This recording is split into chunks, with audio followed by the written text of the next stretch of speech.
we're going to start up the video and we're going to get the share going. As promised today, we're going to be talking about search engine optimization. You're going to get sick of branding, but I'm not there yet. I hope you're not there yet either. If this is your first call with me, I always start with two things. You're going to get a motivational quote. You're going to get a comic, because there's two things in life that you have to do. You have to laugh, and number two, you actually have to do something. So we have Bob here deciding to rebrand. That is not how branding works. Do not go around and brand your employees. They will sue you.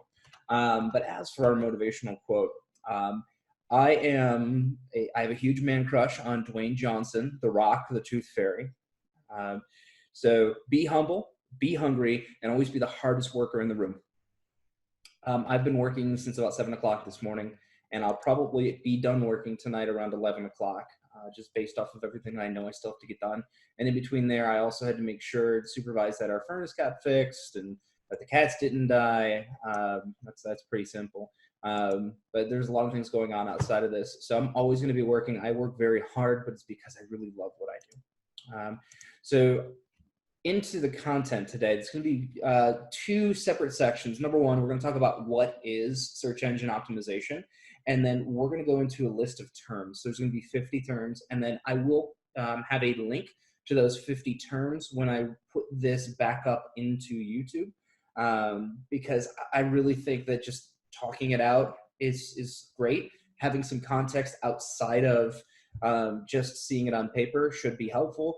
But I don't want you going straight to the link and being like, oh yeah, I don't have to listen to them today. So you're stuck with me. So search engine optimization. This is the art of talking to computers in order for them to understand the content that you're giving to your potential customers.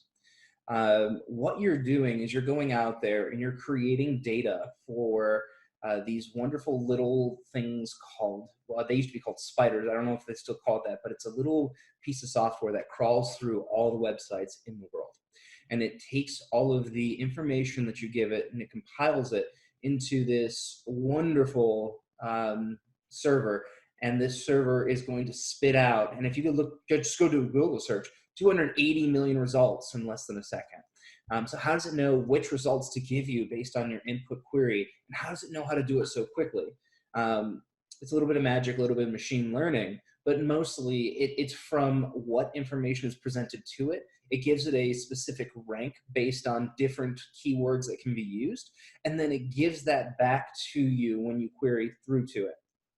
So search engine optimization is not some kind of magical thing. It's not a button that you press.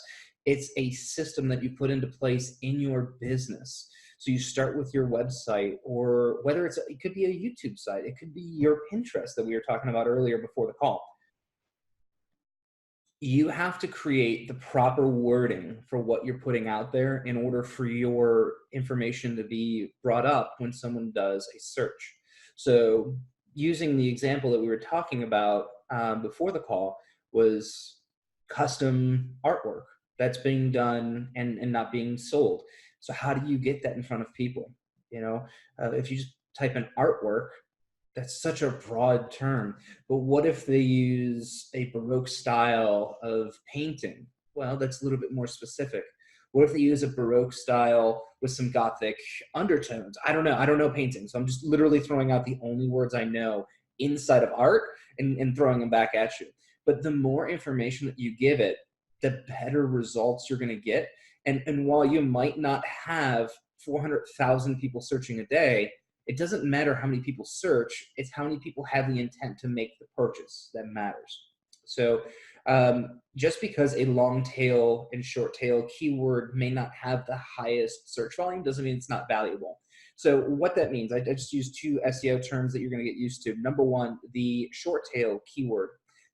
One, possibly two words: ranking, update, search engine, links, optimization, keywords. So those are all short tail.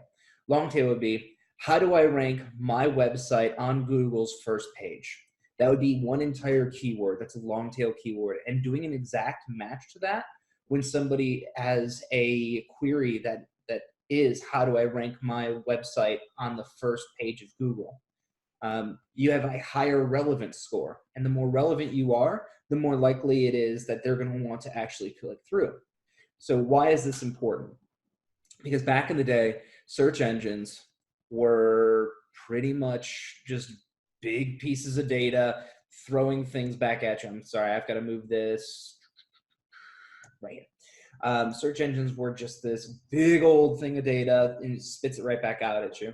And it did it through this little thing called robots.txt. So literally named them robots. And this just gives you no follow, do follow, use this agent, whatever. This is the instruction manual for those little spiders coming around to your website to index all of your data. What am I going to do with your data when I'm here? So this is what those robots read to know how to interpret what's on your page. Am I allowed to look at it? Am I not allowed to look at it? Do I dive deeper? Am I not supposed to dive deeper? Is it possible for me to dive deeper? You would do a no follow on a login page because what does it matter? But you do a do follow on a page that goes to a blog because you want the robot to go to the blog. So you start at the homepage, do follow, start the blog section, do follow, and then it goes down to every single blog post. It says, hey, this blog post is about this. This blog post is about that. And then it's going to use something called a sitemap. In most cases, you will not create your own sitemap. It'll be created for you by whatever person or organization or software creates your website. And it's, again, it can be made. It's an XML document. Don't worry so much about that because it updates every time you create a new web page. So like if you're doing e-commerce, every time you add an extra product, you change your sitemap is then updated by whatever e-commerce platform you're on, you're fine. So robots.txt. So you got these little spiders going to your web page. They take your robots.txt. They look at every page they're supposed to follow. They analyze the content of the page, and then they store it in the servers. And then you have users who say, hey, Google, what is the largest land mammal? And then that goes and looks in the index for the largest land mammal. And it comes back with largest, comes back with land, comes back with mammal, comes back with largest land, largest mammal. And it says, okay, so what should I give this person? What do they actually want? And then it takes that information and then spits out what they actually want based off of the information it has gotten off the web. It's a lot. As a matter of fact, it's really not as simple as what I showed right there. It's more like this. You got your data sources. Sometimes it's real time. Sometimes it's in storage. Sometimes you need to switch it between storage and real time. You do batch processing out for data analytics and reporting. You help create machine learning so that your software, your algorithm gets better and better. Stream processing, again, this is all real-time analytic data and reporting. There is so much going on that it's absolutely ridiculous, and it's very difficult to follow unless you have some kind of technical background. So when I talk about SEO, I want you to understand kind of what's going on in the background, but you don't need to know everything there is about these little spiders, these creepy crawlies going on your webpage. You don't need to know how it's stored in their servers. You just need to know that it is. You need to know what you want stored and how they're going to interpret your information. So now that we have an idea about how the SEO process kind of sort of works from a 10,000-foot view, we're going to go in and we're going to talk about in a lot of depth all the different terms. So when we go into our next call and I start using these terms, you're not like, what's happening? I want you to be very comfortable with the terms because it is something that is going to be used. And then you'll have reference to them as well. So 50 SEO terms every marketer should know. And little secret, I have it on another page. Sorry. So number one, a 301 redirect. So if I ever tell you, hey, did you do a 301 redirect? All that is telling the service that instead of loading up this page, you're going to go to a different website. So if I did a 301 redirect on humanic.com and I sent you to Google, when you type in humanic.com, it'll load and then it'll load google.com. So it'll know, hey, it's not here anymore, go there. So it's like a, hey, I'm sorry, we've moved. And then there's a 302 redirect as in, hey, so the content you're looking for will be back, but it's not here right now. So instead, why don't you go here? So you're looking at humanic.com, it takes you to Google, but it's only temporary. Why is that important? you might be doing some maintenance, and instead of showing them a maintenance page, you want to redirect them to, say, your YouTube page. So humanic.com is going to be down for a day. I tell you what, here's all of our content on YouTube instead. And you can do a 302 redirect, and you can put a quick, hey, we're sorry, this is down, and then it can reload after 5 seconds and send the person over to YouTube instead, whatever you want to do. 404, error, not found. That means that whatever address that person put in, whatever service is hosting it says, hey, there's no such thing as that. That doesn't exist anymore, or it never did exist. So if you went to humanic.com and you got a 404 error, please send me a message because something's wrong.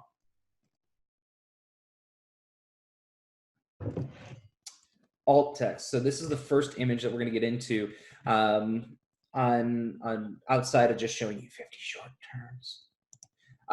So alt text. You have an image right here. And this is great. I can understand what's going on. There's somebody using a projector onto a wall. Guess what? Robots can't read images. They're getting better. They can start to now. But I go into here and I look at it and it says alt nothing. So the robot just says, oh, it's an image of nothing. That's cool. You just got all this stuff in an image of nothing. Why would you do that? As opposed to this right here. Now, Neil Patel, really fun guy if you like reading technical stuff. I don't love his YouTube channel, but he's got a lot of great information. So we click right click and inspect.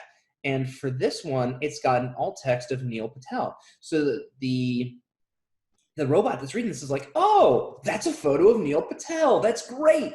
Wonderful. I have a little more context about what this page is about.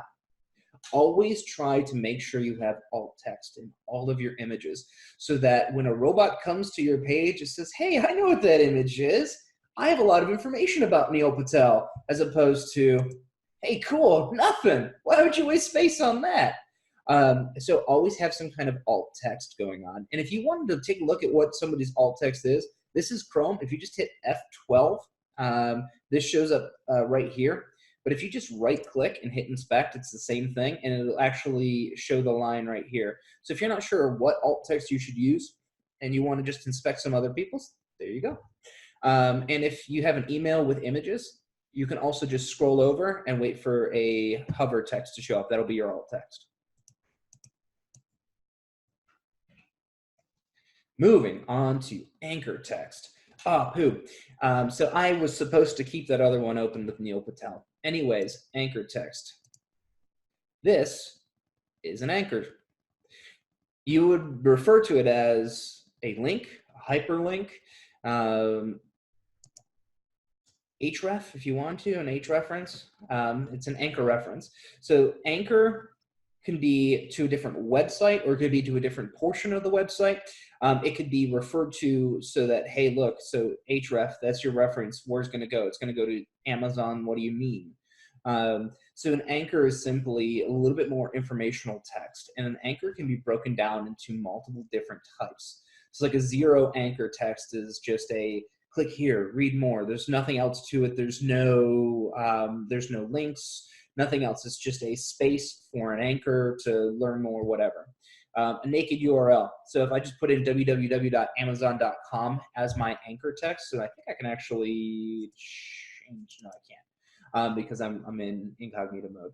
But if my href was this, and then my text was just the same thing, that's a naked anchor. And so it's a naked URL. An exact match anchor text. So it's like for link building. So it matches your targeted keywords. So say that you were selling, what do you meme? You would right there, perfect, exact match. Or say your keywords were meme, board game, card game, and you, instead of what do you meme, it says meme, board game, card game. Don't do that. Having what do you meme is okay, but using keywords, contextual keywords inside of an anchor is actually a negative thing. You do not want to do that.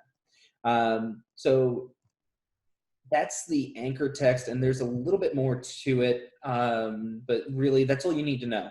So whenever you put a link to something, that's creating an anchor. And you can actually create a link to another portion of your website, like the same page, so that when it clicks it, scrolls all the way down to that portion of the website. So say you wanted to do a learn more up at the top and you're selling a timeshare. So they click learn more and it scrolls past all the stuff about your company and how great you are, and it just shows the timeshare information. Backlinks. Now this is another one I want to show you, backlinks. It's easier to represent a backlink through visualization. So anything that links back to your website is a backlink. Be very careful. Don't buy backlinks. That is not good. What you want to do instead is create them through communication. Talk to people. Have a conversation. Hey, look, I have this content. Would you mind putting it on your website? And the content is a blog that links back to your website. Hey, the 7 great new fashions of 2020. And guess what? Each one of them has a link to a product on your website. That's backlinking. So in the SEO world, there are 2 different types of SEO tactics. One's called black hat, one's called white hat. Just by reference in color psychology, black hat is bad, white hat is good. So if you hear someone say, "Hey, no, that's a black hat tactic," dude, you're gonna get in trouble with Google. Well, it's because you're not supposed to do it. So one of the big things with black hat methods is like keyword stuffing. So if you have a website about Miley Cyrus and every 5th word is Miley Cyrus. I love Miley Cyrus. Miley Cyrus is a great performance artist. Miley Cyrus wrote this song called Party in the USA. Miley Cyrus is well known for The Climb. That's called keyword stuffing. Google does prefer that you would use pronouns. So don't use Miley Cyrus, Miley Cyrus, Miley Cyrus. It's actually a negative thing. Website cloaking. So what that is, you have a website that a robot sees with a nofollow. And then what happens is there's a redirect to a different website. What people usually do with this, and this is an old affiliate marketing technique so that Google, Facebook, and all those other places didn't flag you, you would have a regular website with an email opt-in form as your nofollow link. And then you would have a cloaked website that people get then redirected to as the spam website so that people actually sign up for your affiliate. You weren't supposed to be able to use that affiliate website because it's technically not, it's against terms of service. But what Google and Facebook saw was your nofollow site, and what actually happened was the bad site. Link farming. That is basically being a part of a group that creates backlinks. Don't do it. Again, backlinks. Don't buy them, make them. And then spamming. Putting your link everywhere on the website or on the web to your website, and there's no relevance in what the link is coming back to. That's spam. Don't spam. We're doing this the right way. Black hat tactics are quick, but they get you in trouble. White hat tactics are meant to take longer because they're doing it the right way. If you do it the right way, there's no worries that, oh, Google's algorithms changed and now I'm going to be in trouble and they're going to penalize me and I'll never rank again. That's not how that works. So moving on, bounce rate. I'll talk about this, especially in one-on-ones, bounce rate. What's your bounce rate? And people are like, what the heck's a bounce rate? It's pretty simple. They went to your website, and instead of going elsewhere into your website, they bounced and left. Said, I'm out of here. I don't need this. I'm done. Your bounce rate for an e-commerce site might be 80, 85, 90%. I was successful with a 95% bounce rate, but that 1 in 20 seemed to always buy, so I was making money. There is no ideal bounce rate. So if someone comes to you and says, you have to have a 60% bounce rate or you're doing poorly, don't listen to them. They were taught something wrong. Your bounce rate is dependent on your industry. Maybe you just have something that people come, they look at it real quick and they leave. That's okay. Just don't try and go after a certain number. Understand that number's there. Understand you want it to go down so that people are viewing more on your website, but don't view this as a metric that you absolutely must improve. Ooh, breadcrumbs. Do I still have it open? No. Okay, so breadcrumbs. When you're searching Amazon, and let's just go to Amazon.com. let's talk about this for a minute. We're going to get lost in Amazon real quick. We're going to go to bestsellers. We're going to go to video games. And then we're going to buy the DualShock controller. Oh no, there's no breadcrumbs.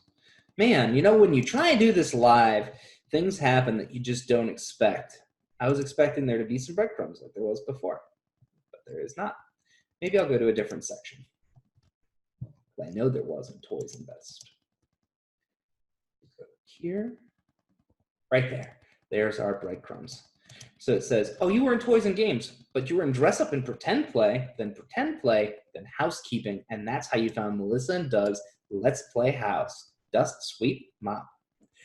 So great if you don't know quite what section it was in, and you just came from the one place, but what if you want to go back one?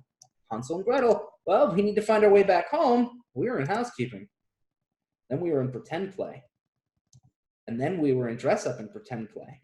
It doesn't go back any further. But that's how you find your way back home. All right, I'm going to take a quick second, take a breather, get some water, and check chat.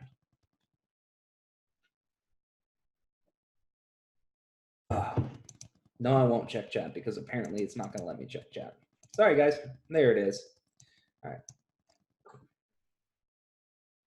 All right. Back to it.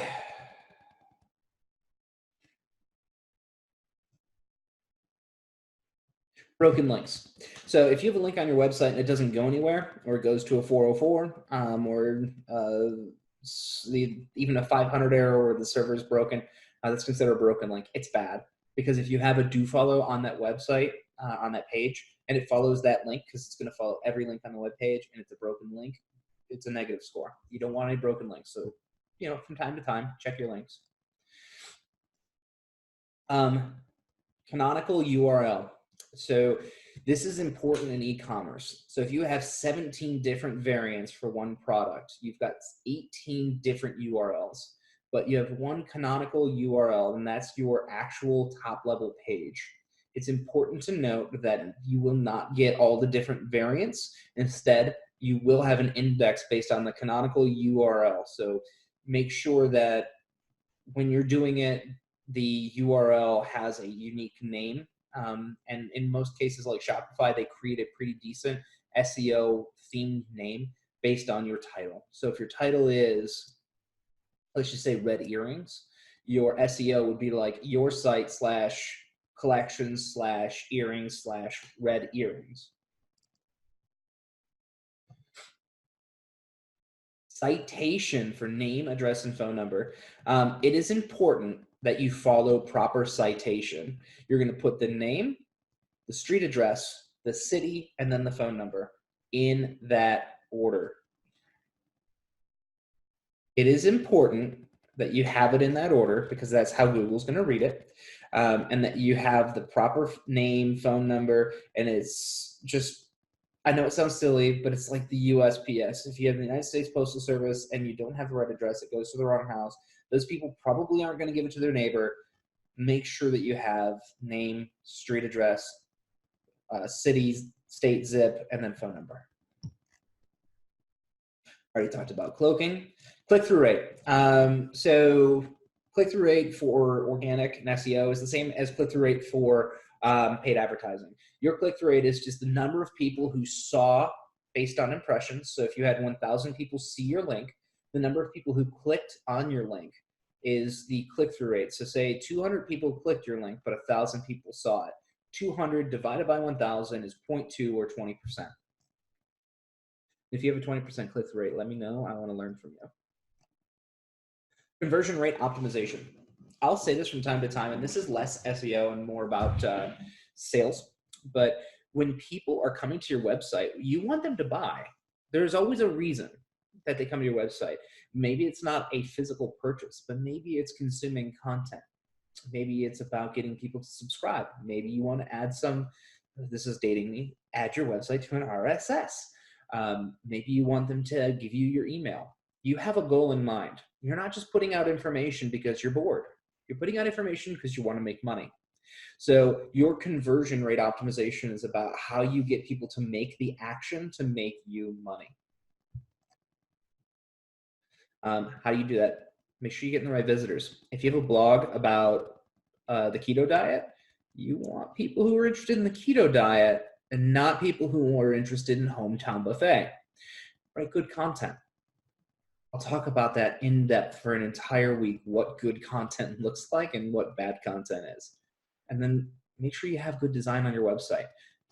There is nothing worse than having the best content in the world and getting the right people in and having the wrong colors.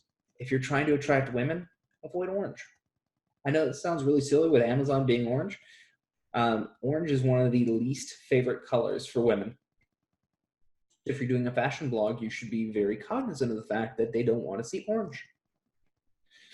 Cost per click. This is more for paid advertising. So, how much does it cost for every time when you pay for advertising? How much does it cost to get somebody into your website? Call to action. Most of you should be familiar with this, but if you're not, I'm going to have a quick second. It is telling you what you want your prospect to do. You have an ad. You want them to learn more about a product, not necessarily buy right now, but learn more. Hey, click here to learn more. You want them to buy? Order now. Shop now. So make sure you have your intent on what you want from them, so that way they know what they're supposed to be doing when they get to your website. So real quick, duplicating your content and having it in multiple different places is a negative. So if you are doing, and there's some people who go out there and still do black hat methods and have 17 different blogs, don't put the same blog on all 17 blogs. Change it up a little bit. Google will be like, hey, that's plagiarism. Sorry, you're failing this course. Okay, so those don't. Growth hacking. Oh God, I love growth hacking. So it's data-driven information that's going to help you grow exponentially. You'll hear people say, oh yeah, I'm a growth hacker. And I've said it before, because guess what? I do help businesses grow without having to spend exorbitant amount of money. And that's what it's all about. So knowing your particular niche and making sure that you are marketing to them correctly, so that way when they see your name, there's some kind of brand name recognition, and you start to get fervent followers, kind of like Uber and Airbnb, Facebook, heck, Instagram, Netflix. Those all grew exponentially in a matter of years as opposed to decades, what we're used to. Because of this digital revolution, you could grow a business in no time and have it go from 0 to 1 billion users within years. So we're going to talk about SEO updates. Panda, Penguin, Hummingbird. People will refer to these, and I just want to talk about them for a minute, because people will refer to them and be like, hey, look, did you ever get impacted by Panda back in the day? Or Google likes to name their things with some kind of theme. Their operating system's named after desserts, and their SEO updates are named after animals. So if Google's dropping some kind of animal-based something, you can guarantee it's about SEO. But basically, as time goes on, they get smarter about what people are doing, so they implement changes to make it so that your SEO tactics that you are doing that are black hat are caught. It's a multi-billion-dollar company going after you. Don't do it. Just don't do it. Do it the right way, and I will teach you the right way. I'll teach you the wrong way too, so you can avoid it or do it at your own peril. Do not do black hat.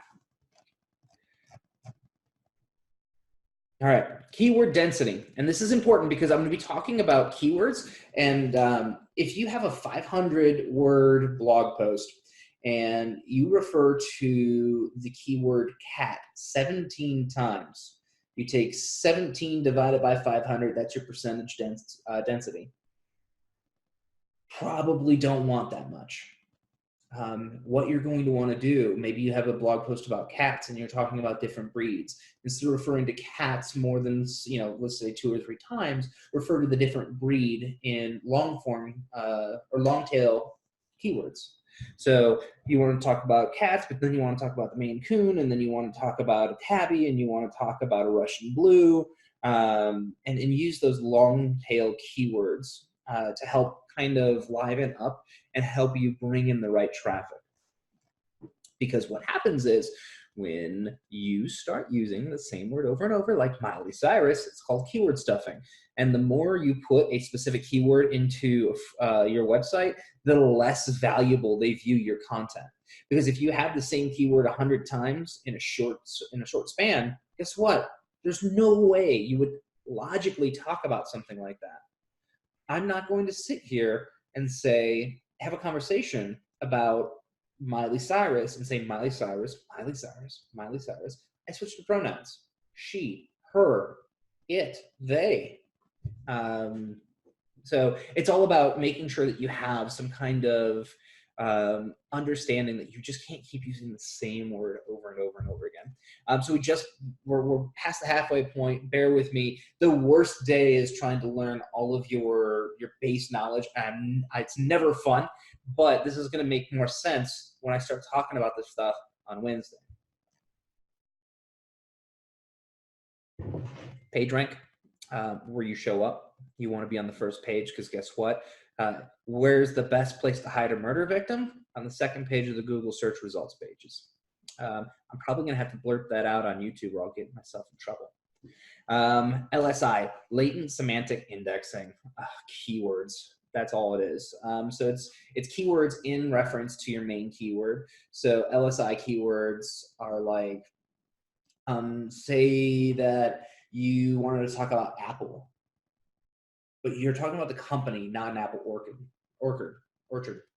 Sorry, had flowers on my mind, or an apple farm. Instead, you want to talk about Apple computers. So LSI keywords are taking your content and understanding that Apple computers are referring to Apple, the company, and not Apple, the farms, or the tree. The link popularity. How often are you getting backlinks for a particular link on your website? That's all that is. All right, coming to a really fun one. Meta tags. All right, so meta tags. I'm actually going to show up some meta tags right here. So we're going to hit my F12, and then we're going to go into the head of our website here, and they've got one meta tag. Womp womp. So what meta tags do is this is how data is relayed from the header section of your website. So in HTML, your head. Meta can be keywords, names, content, refresh, redirects. You could do so much with meta tags.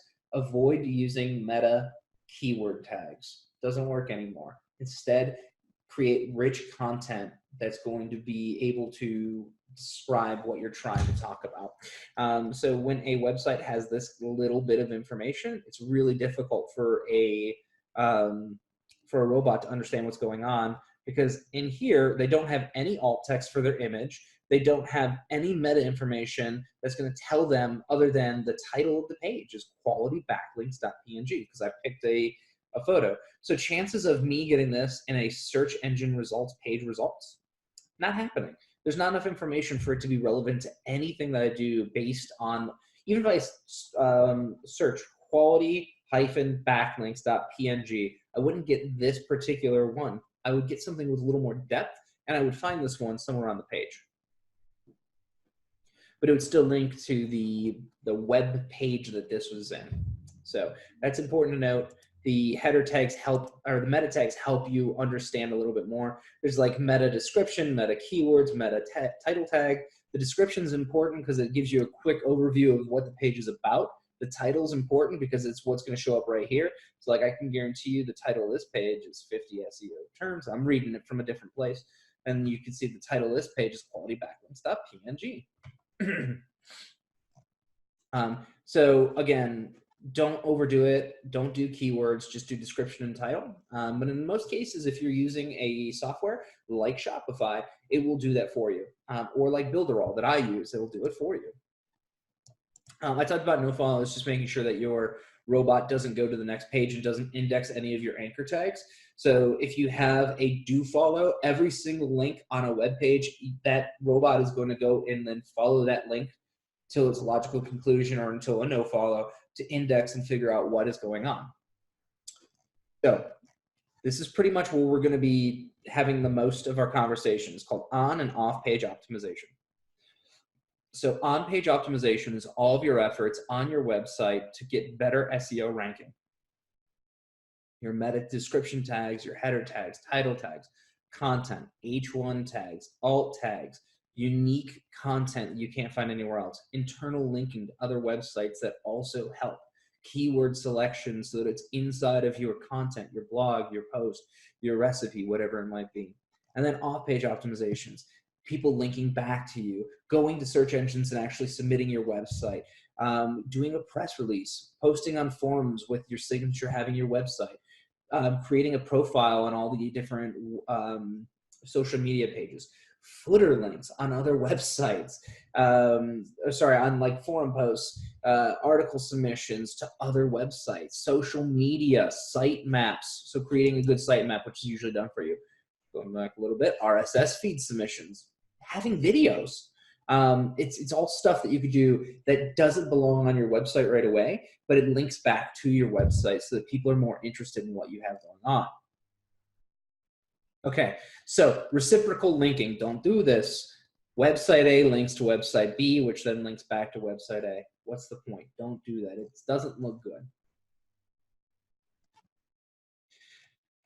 Whew. It's a lot of talking for me. I apologize. So Sandbox. So when someone talks about Sandbox, it's just a development area that is completely separate of your main area. We're talking about this a lot, search algorithm. So breaking it down into two different parts, search obviously is you going and saying, hey, I want to find something. And then algorithm, instead of it being some kind of complex mathematical equation, it's just a system in place to find a solution to whatever is presented. So if you have an algorithm for making dinner, it's probably a recipe, but it's still an algorithm because it has specified ways of doing specific tasks to get an end result. That's all an algorithm is. So if someone tells you, oh, I've got an algorithm for that, okay, cool. They know how to get something done. And they have a specific way that it's going to get done every single time. Not many people use that term, but in SEO, it's important to understand really what an algorithm is and isn't. A lot of people hear algorithm, they think some kind of complex mathematical term, and it is not.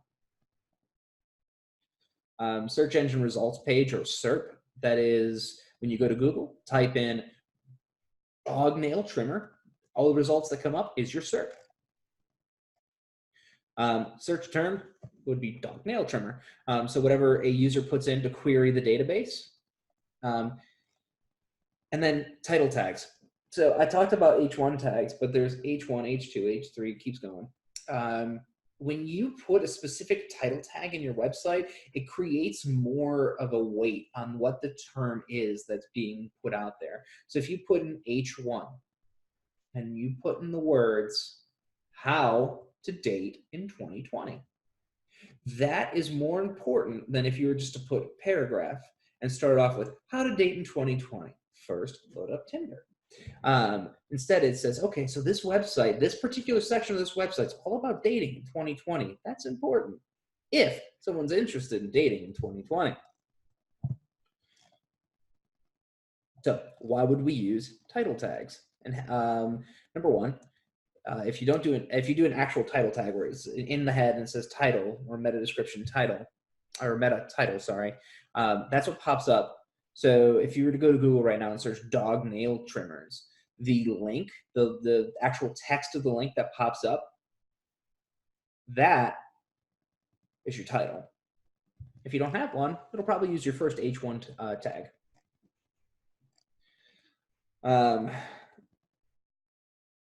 Wow. Talked about white hat SEO. This is the last term. Some of these terms I didn't go over because they're important, yes. However, the relevance and how often you hear them, you won't go into. But white hat SEO is any strategy that is Google, Yahoo, Bing, Pinterest approved and said, you're good to use that. It's the right way to do it. When you use SEO tactics, it is a slow burn. It takes a lot of time to get it done. It's not something that's going to happen overnight. So the reason I put that out there is because you're going to get frustrated because this isn't advertising. This is marketing. This isn't instantaneous results. This is work today for a better future tomorrow.